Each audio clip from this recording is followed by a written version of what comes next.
क्योंकि साधन का भरोसा गया।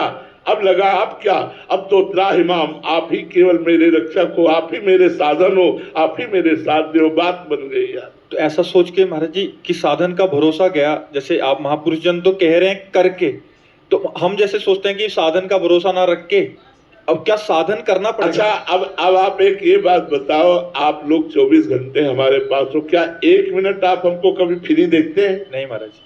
आप जो हमारे पास 24 घंटे हैं वो हमको ये बताएं कि हम बीमार की तरह रहते हैं, तुमसे ज्यादा स्वस्थ रहते हैं?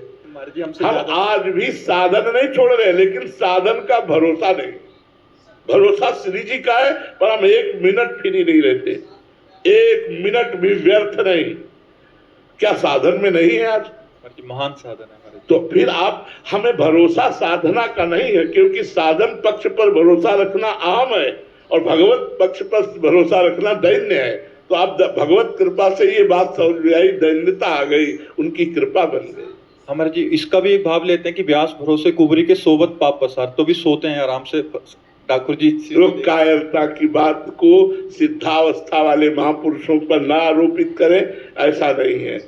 भरोसा श्री जी का और कर्तव्य निरंतर अपने पर।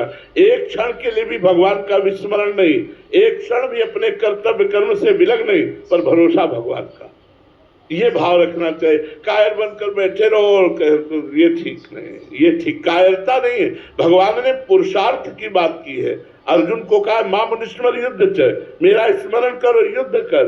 भगवान ने कर्तव्य कर्म करते हुए नाम जप करने के लिए कहा। ये है कि तत्परता से साधन में जुटे रहे साधक, और फिर उसके बाद भी जो परिणाम है तो ठाकुर जी पे। ठाकुर सुख दुखे समय कृत्वा लाभा लाभो जया जयो, सुख दुख में, लाभ हानि में, जय पराजय में वो भगवान पर भरोसा निश्चित रखे कि मंगल ही होगा।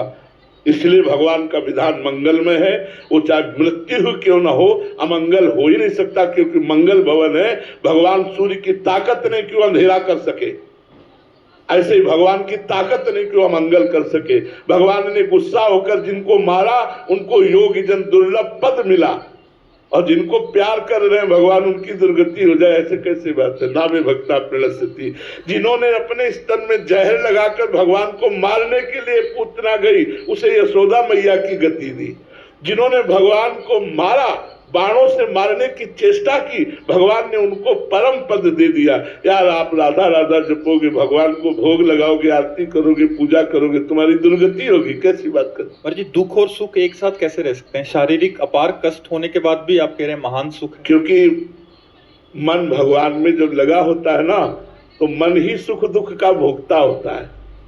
अगर चिंतन भगवान का है तो संसार का कोई भी दुख उसे दुख नहीं दे सकता, जैसे उसको सुख नहीं दे सकता। चिंतन भगवान का होना चाहिए, भगवान का चिंतन आनंद सिंधु भगवान। यार करके तो देखो, एक एक चित्त वृत्ति से राधा राधा राधा राधा, लोक परलोक के सारे सुख आपको प्राप्त हो जाएंगे, आनंदमय जीवन व्यतीत हो जाएगा। मरने के बाद भगवान के धाम जाओगे, तुम्हारा जीवन कृत्य हो जाएगा। नहीं तो कितनी योनियां है यार, भटकना पड़ेगा। और लोग ऐसे राक्षस है कि जिंदा जला के खाते हैं, और यही सब हमें बनना पड़ेगा, दुर्गति भोगनी पड़ेगी यदि भजन नहीं किया। इसलिए भजन करो, नाम जप करो, मन लगे ना लगे, सुख मिले ना मिले, नाम जप करो, तुम्हारा मंगल हो जाएगा।